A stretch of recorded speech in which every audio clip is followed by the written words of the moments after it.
ഞങ്ങളും ക്രൂശിക്കപ്പെട്ട ക്രിസ്തുവിനെ പ്രസംഗിക്കുന്നു. ദൈവ തിരുനാമത്തിന് മഹത്വം ഉണ്ടാകട്ടെ. കഴിഞ്ഞ കുറേ അവസരങ്ങളിലായി നമ്മളുടെ ദീർഘമായൊരു വിഷയം ചിന്തിച്ചും ധ്യാനിച്ചും വരികയായിരുന്നു. നിങ്ങൾക്ക് ഓർമ്മ കാണും, യഥാസ്ഥാനപ്പെടുവീൻ. ഇരുന്ന സ്ഥാനത്ത് നിന്ന് മാറിപ്പോയി, ഇരുന്ന് ശുശ്രൂഷയിൽ നിന്ന് മാറിപ്പോയി, ഇരുന്ന് ആധ്യാത്മികമായ തേജസ്സിൽ നിന്ന് മാറിപ്പോയി, ഇരുന്ന പദവിയിൽ നിന്ന് മാറിപ്പോയി. യഥാസ്ഥാനപ്പെടുവീൻ. മുമ്പത്തെ സ്ഥാനമാനങ്ങളിലേക്ക്, പദവികളിലേക്ക്, ഇരിപ്പിടങ്ങളിലേക്ക് നാം തിരികെ ചെല്ലുക. യഥാസ്ഥാനപ്പെടുവീൻ. നാം ചിലതെല്ലാം ചിന്തിച്ച് നമുക്ക് ഓർമ്മ കാണും. ഒന്ന്, റീമോൾഡിങ് ഓഫ് ദ ക്ലേ പോട്ട്. കളിമൺ പാത്രം കുശവൻ പണിതുകൊണ്ടിരുന്നപ്പോൾ ഉടഞ്ഞുപോയി. കുശവൻ അത് വീണ്ടും ഉടച്ച് പൊടിച്ച് അല്പം പോലും കളയാതെ മുഴുവൻ ചവിട്ടി കുഴച്ച് ആ കുശവൻ്റെ കാലിലും മറ്റും ചവിട്ടി ആ കളിമണ്ണ് ചവിട്ടി കുഴച്ച് പരുക്ക് പറ്റി വേദനിച്ച് കുശവൻ്റെ കാലിലെ രക്തവും കൂടി അതിൽ കലർന്ന് അത് വീണ്ടും പാകപ്പെടുത്തി ഒരു പുതിയ പാത്രമാക്കി തീർത്തു. റീമോൾഡിങ് ഓഫ് ദ ക്ലേ പോട്ട്. റീമോൾഡിങ്. പിന്നെ നാം കണ്ടു, ദാവീദ് നഷ്ടപ്പെട്ടതെല്ലാം തിരികെ കൊണ്ടുവന്നു. David recovered all. Recovery. David recovered all. എല്ലാം കൊണ്ടുവന്നു, നഷ്ടപ്പെട്ടതെല്ലാം. മക്കൾ, ഭാര്യമാർ, സൈന്യസന്നാഹങ്ങൾ, എല്ലാ സമ്പത്തും സകലവും ശത്രു അപഹരിച്ചുകൊണ്ട് പോയിരുന്നു. ദാവീദ് എല്ലാം മടക്കിക്കൊണ്ടുവന്നു. David recovered all. എല്ലാം മടക്കിക്കൊണ്ടുവന്നു. റിക്കവറി. പിന്നെ ചിന്തിച്ചു, യോനാ പ്രവാചകൻ ദൈവത്തിൻ്റെ നിയോഗം നഷ്ടപ്പെടുത്തി, ദൈവത്തെ ഏൽപ്പിച്ച ആ ശുശ്രൂഷ നഷ്ടപ്പെടുത്തി. പ്രവാചകൻ ദൈവഹിതത്തിനെതിരായി സഞ്ചരിച്ചു. പക്ഷേ ദൈവം തിരികെ കൊണ്ടുവന്നു. റീയൂസിങ്. ദൈവം വീണ്ടും പ്രവാചകനെ രണ്ടാമത് ഉപയോഗിച്ചു. റീയൂസിങ്. ദൈവത്തിന് സ്തോത്രം. പിന്നെ കണ്ടു, ശീമോൻ പത്രോസ് കർത്താവിനെ തള്ളി പറഞ്ഞു. വലിയ ശ്രേഷ്ഠമായ പദവിയായിരുന്നു. പക്ഷേ ആ പദവിയുടെ മാഹാത്മ്യമെല്ലാം മറന്ന് ക്രിസ്തുവിനെ തള്ളി പറഞ്ഞു. പത്രോസിനെ കർത്താവ് യഥാസ്ഥാനപ്പെടുത്തി. പത്രോസിനെ കർത്താവ് റിട്രീവ് ചെയ്തു. ദൈവത്തിന് സ്തോത്രം. കർത്താവ് റിട്രീവ് ചെയ്തു. കർത്താവ് വീണ്ടെടുത്തു. ദൈവത്തിന് സ്തോത്രം. പിന്നീട് നാം ചിന്തിച്ചു, എലീശാപ്രവാചകൻ്റെ കാലത്ത് കോടാലി ഊരി വെള്ളത്തിൽ പോയി. കോടാലിയുടെ ഇരുമ്പ് വെള്ളത്തിൽ പോയി, യോർദാനത്തിൽ പോയി, നഷ്ടപ്പെട്ടു പോയി. പ്രവാചകൻ കരയാൻ തുടങ്ങി. അയ്യോ, യജമാനെ ഞാൻ വായ്പ വാങ്ങിയതായിരുന്നു പറഞ്ഞ് കരയാൻ തുടങ്ങി. പ്രവാചകനൊരു മരത്തിൻ്റെ കൊമ്പ് വെട്ടി അങ്ങോട്ട് എറിഞ്ഞു. അവിടെ കോടാലി വെള്ളത്തിൽ പൊങ്ങി വന്നു. പ്രവാചകന് ആ കോടാലി വെള്ളത്തിൽ നിന്ന് ഉയർത്തിയെടുക്കാൻ പ്രയാസം ഉണ്ടായില്ല. ഇരുമ്പല്ലേ വെള്ളത്തിൽ താണുപോയി. പക്ഷേ അത് പ്രവാചകൻ അത് എടുത്തു. Recovering the lost axe. കോടാലി റിക്കവർ ചെയ്തെടുത്തു. ദൈവത്തിന് സ്തോത്രം. ഏലിയ പ്രവാചകൻ ദുഃഖിതനായി നിരാശനായി മരുഭൂമിയിൽ കൂടി ഓടിപ്പോവുകയായിരുന്നു. വലിയൊരു അത്ഭുതം പ്രവർത്തിച്ച പ്രവാചകനാണ്. പക്ഷേ ഏലിയ പ്രവാചകൻ മരുഭൂമിയിൽ കൂടി ഓടിപ്പോവുകയായിരുന്നു. എന്നാൽ ഏലിയ പ്രവാചകനെ ദൈവം വീണ്ടും യഥാസ്ഥാനപ്പെടുത്തി റിവൈവ് ചെയ്തു. റിവൈവ്. ദൈവത്തിന് സ്തോത്രം. പിന്നെ നാം ചിന്തിച്ചത്, ഒരു സ്ത്രീയുടെ ഒരു തിരുമ്പപ്പടം നഷ്ടപ്പെട്ടു പോയി. 10 എണ്ണത്തിൽ 1 നഷ്ടപ്പെട്ടു പോയി.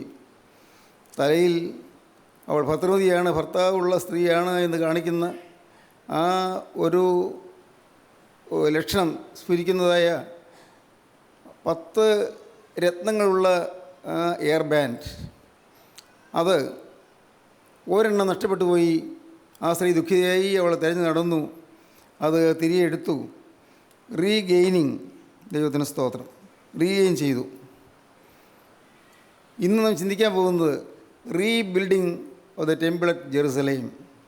യെരുസലേമിലെ ആ ദൈവാലയം പുതുക്കി പണിയുന്നു. നഷ്ടപ്പെട്ടു പോയിരുന്ന ദൈവാലയം പുതുക്കി പണിയുന്നു. Rebuilding of the temple. ദൈവാലയം പുതുക്കി പണിയുന്നു. ദൈവത്തിന് സ്തോത്രം. നിങ്ങൾക്കറിയാമായിരിക്കും, പലപ്പോഴും നിങ്ങൾ മനസ്സിലാക്കിയിട്ടുണ്ടായിരിക്കും, 4 ലോക സാമ്രാജ്യങ്ങൾ ഓരോ കാലങ്ങളിലുണ്ടായിട്ടുണ്ട്. 4 ലോക സാമ്രാജ്യങ്ങൾ. ആദ്യം ബാബിലോണിയൻ സാമ്രാജ്യമാണ്.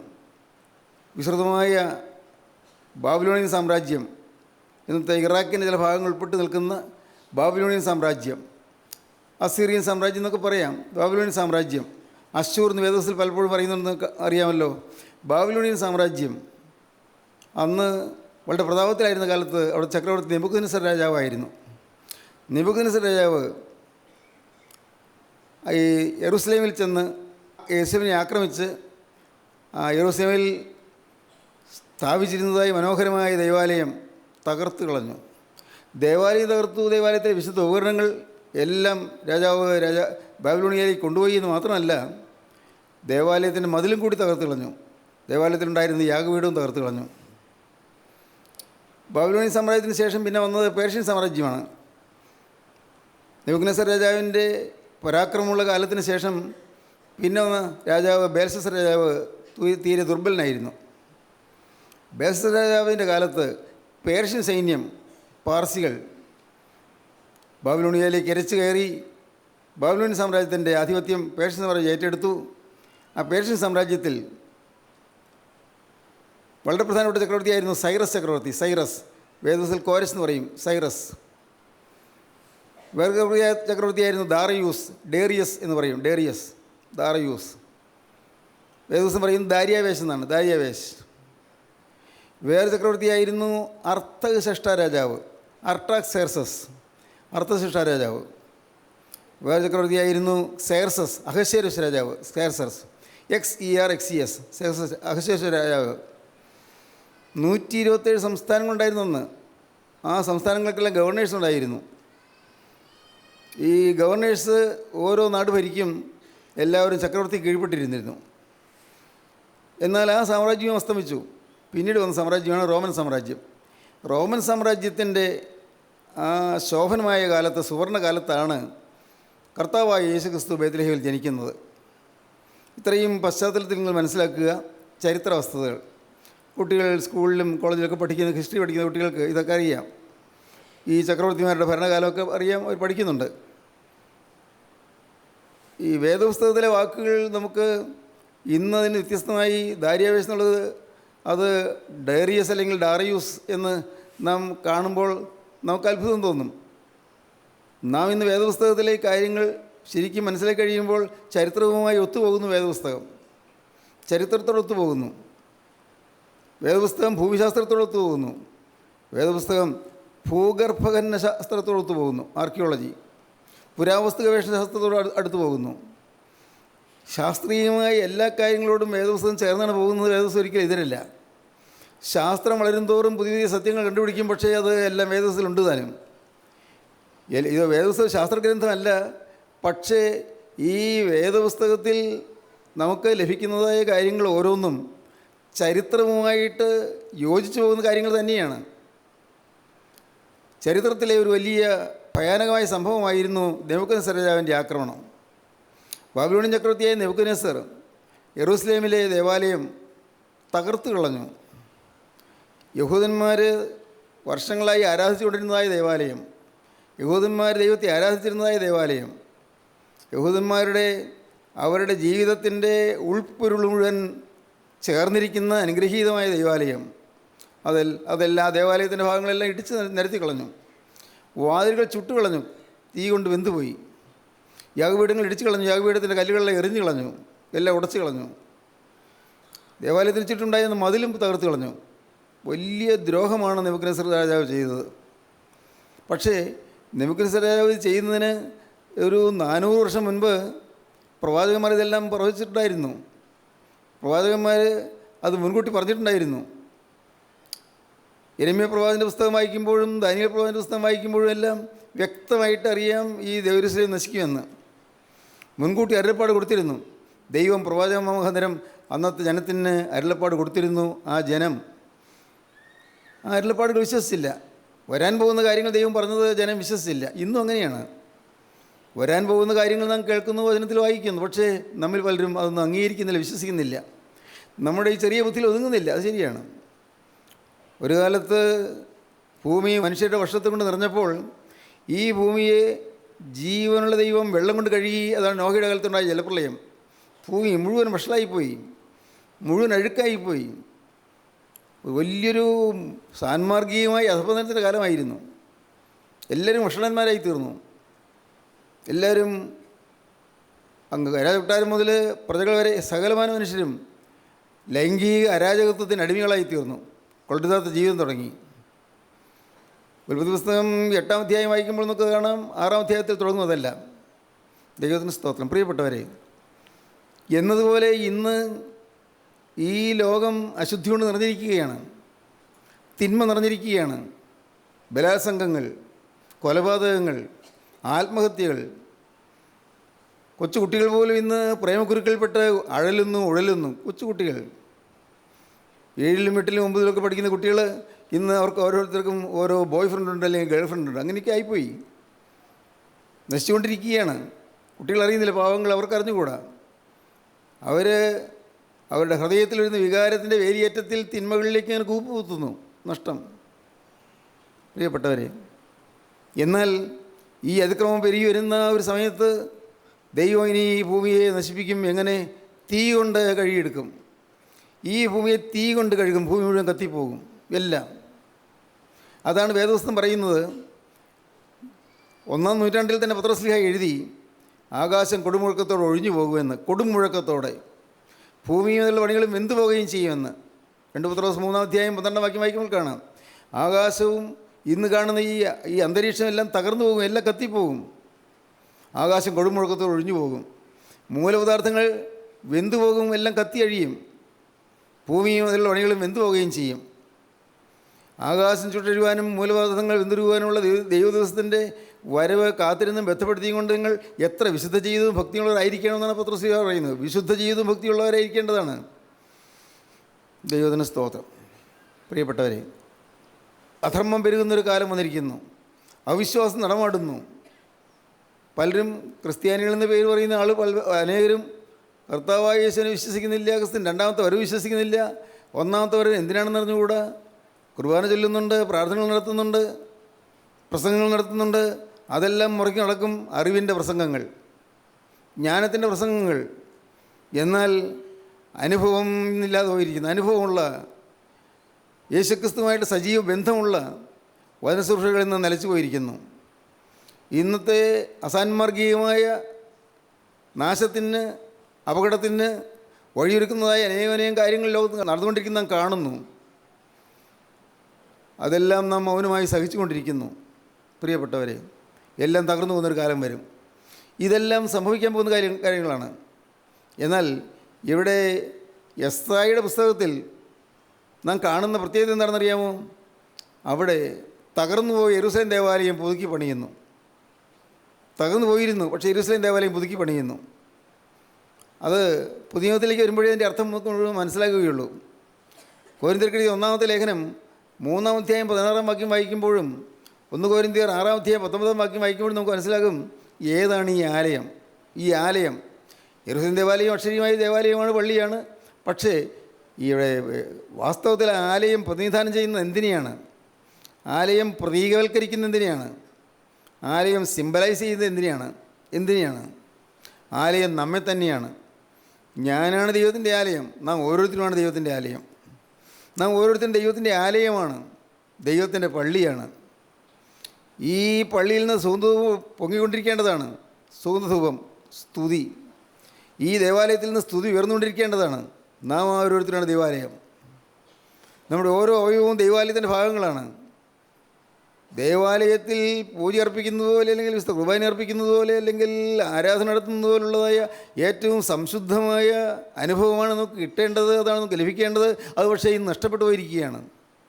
ദേവാലയങ്ങളുണ്ട്, മനോഹരമായ ഉത്തുംഗ ഗോപുരങ്ങളുള്ള ദേവാലയങ്ങളുണ്ട്, മനോഹരമായ പ്രാസാദജാലങ്ങളുള്ള ദേവാലയങ്ങളുണ്ട്, മണിമാളികകളുണ്ട്, വളരെ ഉന്നതമായ കുരിശുതൊട്ടികളുണ്ട്, എത്രയോ ലക്ഷങ്ങൾ മുടക്കി പണിയുന്നതായ കുരിശുതൊട്ടികൾ, അല്ല കോടികൾ എന്ന് വേണമെങ്കിൽ പറയാം.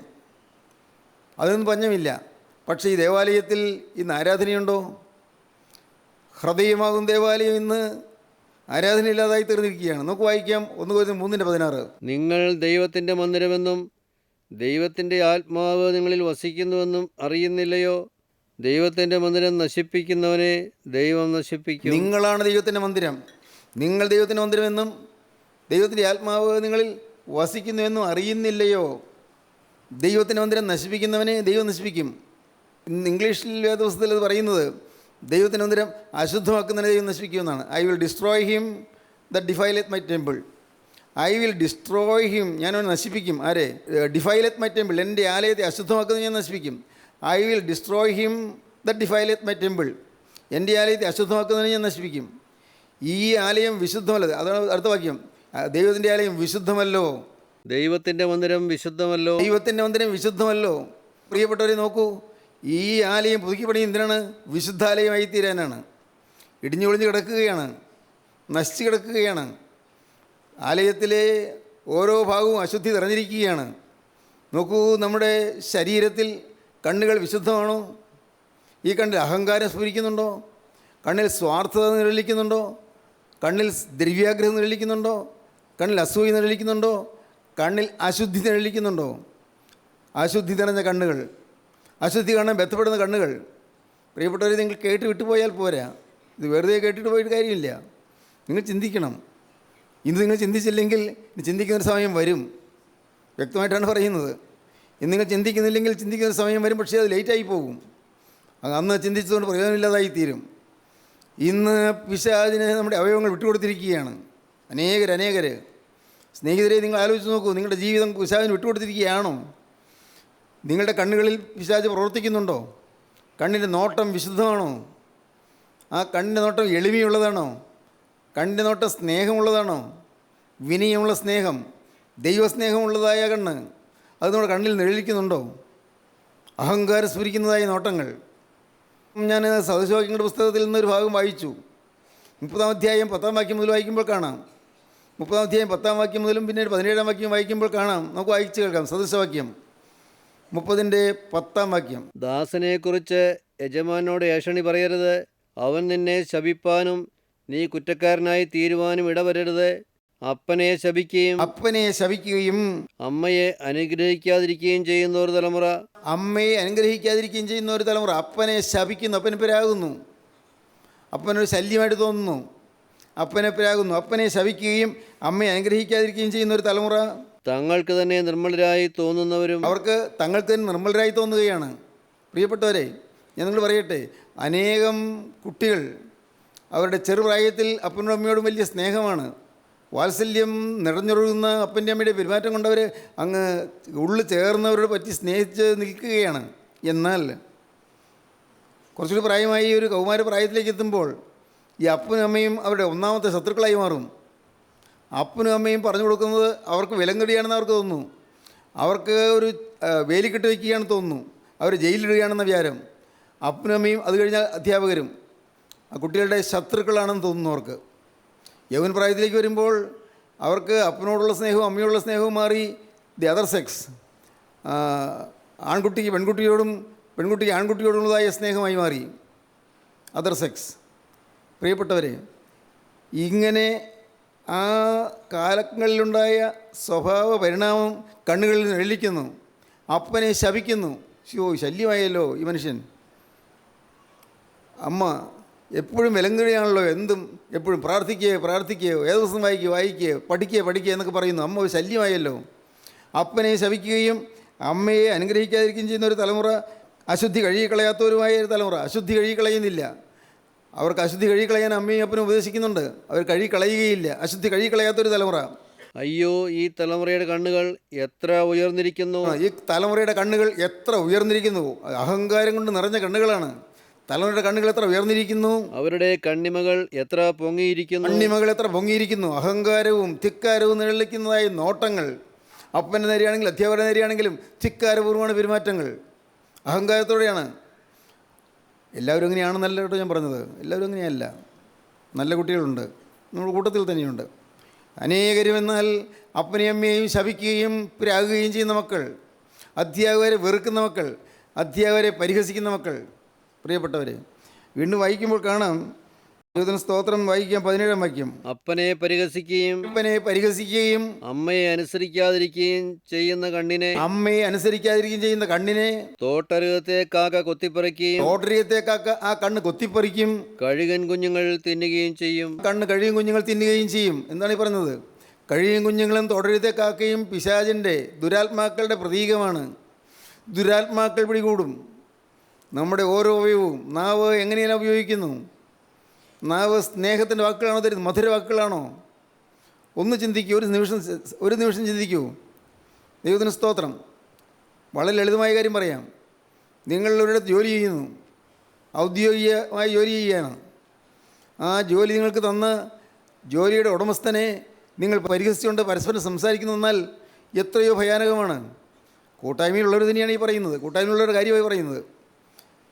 ജോലി തന്നവരും നിങ്ങൾക്ക് ഇന്നും ശമ്പളം തന്നുകൊണ്ടിരിക്കുന്നവരുമായ ആ ഉടമയെ നിങ്ങൾ പരസ്പരം സംഭാഷണം ചെയ്ത് പരിഹസിക്കുന്നു. കൂട്ടായ്മയിൽ വരുന്നവരാണ് പോലും. അതാണ് സങ്കടം. ദൈവത്തിന് സ്തോത്രം. വചനം കേൾക്കുന്നവരാണ് പ്രിയപ്പെട്ടവരെ. ഓർക്കൂ, ഒരു നിമിഷം ചിന്തിച്ചാൽ മതിയായിരുന്നു. ഒരു നിമിഷം. എൻ്റെ കർത്താവേ, ഞാൻ കേട്ടിട്ടുണ്ടല്ലോ, വചനം കേട്ടിട്ടുണ്ടല്ലോ, കേൾക്കുന്നവർക്ക് കൃപ ലഭിക്കേണ്ടതിന് ആവശ്യം പോലെ ആത്മീയവർദ്ധനയ്ക്കായി നല്ല വാക്കല്ലാതെ ആകാത്ത ഒന്നും നിങ്ങളുടെ വായിൽ നിന്ന് പുറപ്പെടരുത്. വചനമാണ്.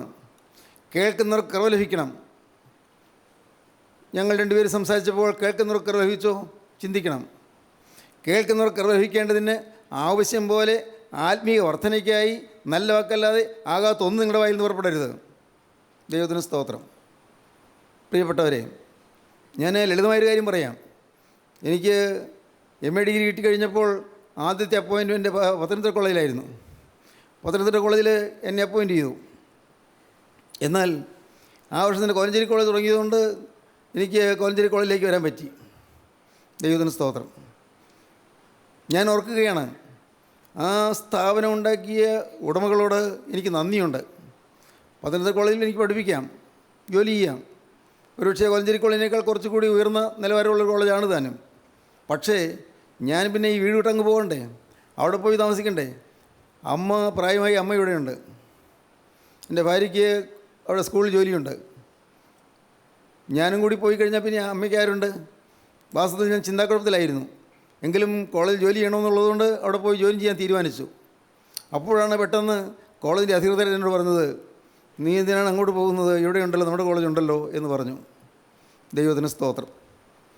എനിക്കവരുടെ നന്ദിയുണ്ട്. ആ സ്ഥാപനത്തോട് നന്ദിയുണ്ട്. ആ സ്ഥാപനത്തിൻ്റെ ഉടമകളോട് നന്ദിയുണ്ട്. ആ സ്ഥാപനം സ്ഥാപിച്ചവരോട് നന്ദിയുണ്ട്. പ്രിയപ്പെട്ടവരെ, ഓർക്കുക, നാം എവിടെ ജോലി ചെയ്യുന്നോ അവിടെ വിശ്വസ്തരായിരിക്കണം.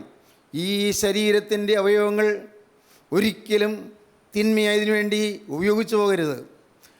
തിന്മയ്ക്ക് വേണ്ടി, അശുദ്ധിക്ക് വേണ്ടി ഉപയോഗിച്ചു പോകരുത്. ദൈവത്തിന് സ്തോത്രം. ഞാൻ ചിന്തിക്കുകയായിരുന്നു, അങ്ങനെ ഉപയോഗിച്ചിട്ട് നിങ്ങൾ എങ്ങനെ ദൈവത്തിന് വചനം പറയും? ഈ നാവ് ആരെയെങ്കിലും ദുഷിക്കാൻ വേണ്ടി ഉപയോഗിച്ചിട്ട് എങ്ങനെ ദൈവത്തിൻ്റെ വചനം പറയും? ദൈവത്തിൻ്റെ വചനം പറയേണ്ട നാവല്ലേ ഇത്? ദൈവത്തെ സ്തുതിക്കേണ്ട നാവല്ലേ ഇത്? കളിയാണോ? ഓർക്കുക, നമ്മുടെ ശരീരം ദൈവത്തിൻ്റെ ആലയമാണ്. ഈ ആലയം അശുദ്ധമാക്കരുത്. I will destroy him that defileth temple. 1 കൊരിന്ത്യർ 6:19 വായിക്കാം. ദൈവത്തിന്റെ ദാനമായി നിങ്ങളിലിരിക്കുന്ന പരിശുദ്ധാത്മാവിന്റെ മന്ദിരമാകുന്നു നിങ്ങളുടെ ശരീരമെന്നും. ദൈവത്തിൻ്റെ ദാനമാണ് ഈ ശരീരം. ദൈവത്തിൻ്റെ ദാനമായി നിങ്ങൾ വസിക്കുന്ന പരിശുദ്ധാത്മാവിൻ്റെ മന്ദിരമാകുന്നു ഈ ശരീരമെന്നും. നിങ്ങളെ വിലയ്ക്ക് വാങ്ങിയിരിക്കിയാൽ നിങ്ങൾ താന്താങ്ങൾക്കുള്ളവരല്ല എന്നും അറിയുന്നില്ലയോ? നിങ്ങൾ താന്താങ്ങൾക്കുള്ളവരല്ല എന്നും അറിയുന്നില്ലയോ? ദൈവത്തിന് സ്തോത്രം. ദൈവം ഒന്നും വിലയ്ക്ക് വാങ്ങിയിരിക്കുകയാണ്. ക്രിസ്തുവിൻ്റെ രക്തത്താൽ വിലയ്ക്ക് വാങ്ങി. നാം നമുക്കുള്ളവരല്ല. ഈ ഒരു ബോധം നമ്മെ ഭരിക്കണം. ദൈവത്തിന് സ്തോത്രം. ദേവാലയം പുതുക്കി പണിയുക എന്ന് പറയുന്നത് നിസ്സാര കാര്യമല്ല. ഇന്ന് പ്രിയപ്പെട്ടവരെ, ദേവാലയം പുതുക്കി പണിയാനൊരു പുതിയ സമർപ്പണം നിങ്ങൾക്ക് എടുക്കാമോ? നിങ്ങളുടെ ജീവിതത്തിലെ പാകപ്പിഴകളെല്ലാം ഓരോന്നോരോന്ന് കണ്ടുപിടിച്ച് നിങ്ങൾ കയറ്റി പറഞ്ഞ് ഉപേക്ഷിക്കാമോ? ഈ ആലയം വിശുദ്ധമായി ഞാൻ സൂക്ഷിക്കുമെന്ന് നിങ്ങൾക്ക് തീരുമാനിക്കാമോ? ഇത് അഴുക്ക് പകരാനുള്ളതല്ല. ഈ വായിൽ മദ്യം പകരാനുള്ളതല്ല. ഈ വായ അശുദ്ധ വാക്കുകൾ പറയാനുള്ളതല്ല. ഈ കൈ അശുദ്ധി തൊടാനുള്ളതല്ല, അശുദ്ധി പ്രവർത്തിക്കാനുള്ളതല്ല. കർത്താവേ, എൻ്റെ ശരീരത്തിലെ ഓരോ അവയവവും വിശുദ്ധ പാത്രങ്ങളാണ്, വിശുദ്ധിക്ക് വേണ്ടിയുള്ള ഉപകരണങ്ങളാണ്. ഈ പാത്രങ്ങൾ അശുദ്ധമായി പോകാൻ പാടില്ല. നിങ്ങൾക്ക് തീരുമാനിക്കാമോ? ക്രിസ്തുവിൻ്റെ പരിശുദ്ധാത്മാവ് അധിവസിക്കുന്ന ദേവാലയമായി നിങ്ങളുടെ ശരീരം തീരുവാൻ നിങ്ങൾക്ക് ആഗ്രഹിക്കാമോ, ദാഹിക്കാമോ? ശരീരം ക്രിസ്തുവിന് വിട്ടുകൊടുക്കാമോ? ഈ ശരീരം കൊണ്ട് കോപിക്കാൻ പാടില്ല.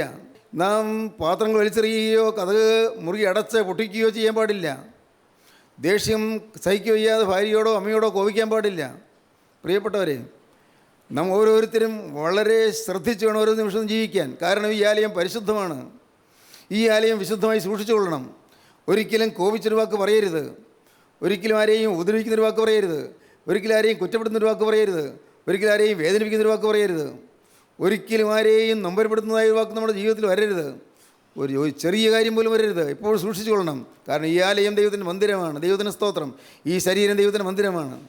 സ്നേഹിതരെ, നിങ്ങൾക്ക് ഇപ്പോൾ അങ്ങനെ തീരുമാനമെടുക്കാൻ പറ്റുമോ? ഒരു സെക്കൻഡ് നിങ്ങൾ തീരുമാനിക്കൂ, നിങ്ങൾ ചിന്തിക്കൂ, എനിക്ക് പറ്റുമോ അങ്ങനെ തീരുമാനം? ഇനിമേലിൽ എൻ്റെ ഈ ശരീരം അശുദ്ധിക്ക് വിട്ടു കൊടുക്കുകയില്ല. മദ്യം പകരുകയില്ല, ഒരു തുള്ളി പോലും പകരുകയില്ല. മദ്യം കുടിക്കുന്നതിനടുക്കൽ ചേർന്ന് ഇരിക്കുകയില്ല. ചീട്ടുകളി സംഘങ്ങളിൽ പോയി ഇരിക്കുകയില്ല. വെറിക്കൂത്തുകളുടെ കൂടെ ഞാൻ പോവുകയില്ല. കരുണയുള്ള കർത്താവേ, തിന്മയ്ക്ക് എൻ്റെ ജീവിതം ഞാൻ വിട്ടുകൊടുക്കുകയില്ല. അശുദ്ധ സാഹചര്യങ്ങളിലേക്ക് ഞാൻ പോവുകയില്ല. കർത്താവേ, എൻ്റെ ജീവിതം വിശുദ്ധമായി ഞാൻ സൂക്ഷിക്കും. ഏറ്റവും പരിശുദ്ധമായി ഞാൻ സൂക്ഷിക്കും. തീരുമാനിക്കാമോ? നിങ്ങൾക്ക് ക്രിസ്തുവിൻ്റെ കരങ്ങളിലേക്ക് കൊടുത്തുകൊണ്ട് നിങ്ങൾക്ക് പുതിയ തീരുമാനം എടുക്കാമോ? എങ്കിൽ ക്രിസ്തുവിൻ്റെ കരം നിങ്ങളുടെ മേൽ വരും. നിങ്ങൾ ക്രിസ്തുവിനെ ആരാധിക്കാൻ തുടങ്ങും. സത്യാരാധന തുടങ്ങും. ദൈവത്തിന് സ്തോത്രം. നമുക്ക് ദൈവത്തെ വീണ്ടും സ്തുതിക്കാം. കാരുണ്യവാനായ ഞങ്ങളുടെ സ്വർഗീയ പിതാവേ, അവിടുന്ന് ഞങ്ങളുടെ കൂടെ തന്നെ ഉള്ളതിനായി സ്തോത്രം. ഞങ്ങൾ ഓരോരുത്തരെയും അവിടെ കാണുന്നതിനായി സ്തോത്രം. ഞങ്ങളെല്ലാവരെയും അവിടെ സ്നേഹിക്കുന്നതിനായി സ്തോത്രം. എല്ലാവരെയും തൊടുന്നതിനായി സ്തോത്രം. എല്ലാവരും അനുഗ്രഹിച്ചതിനായി സ്തോത്രം. അപ്പോൾ അവിടെ രണ്ടാമത്തെ വേണ്ടി ഞങ്ങളെ ഒരുക്കണമേ കർത്താവേ. ഞങ്ങളെ അനുഗ്രഹീതമായ നല്ല ജീവിതത്തിലേക്ക് നയിക്കണമേ. എൻ്റെ കർത്താവേ, ശോഭനമായ നല്ല കാലങ്ങൾ നിങ്ങൾ തരണമേ കർത്താവേ. രോഗികളെ സൗഖ്യമാക്കണമേ കർത്താവേ. ഹോസ്പിറ്റൽ രോഗിയായി കിടക്കുന്നവരെ നീ സന്ദർശിക്കണമേ കർത്താവേ. എൻ്റെ ജീവനുള്ള ദൈവമേ, മനോഭാവത്തിലിരിക്കുന്നവർക്ക് ആശ്വാസം നൽകണമേ കർത്താവേ. ഉള്ളിൽ വിതുമ്പിക്കൊണ്ടിരിക്കുന്നവർക്ക് സമാധാനം നൽകണമേ കർത്താവേ. എല്ലാവരെയും ആശ്വസിപ്പിക്കണമേ. തിരുനാമം മഹത്വപ്പെടുത്തണമേ. യേശു ക്രിസ്തുവിൻ്റെ രാജകീയ നാമത്തിൽ പ്രാർത്ഥിക്കുന്നവരോട് കേൾക്കണം പിതാവേ. ആമീൻ. ഹല്ലേലൂയ. ദൈവത്തിന് സ്തോത്രം.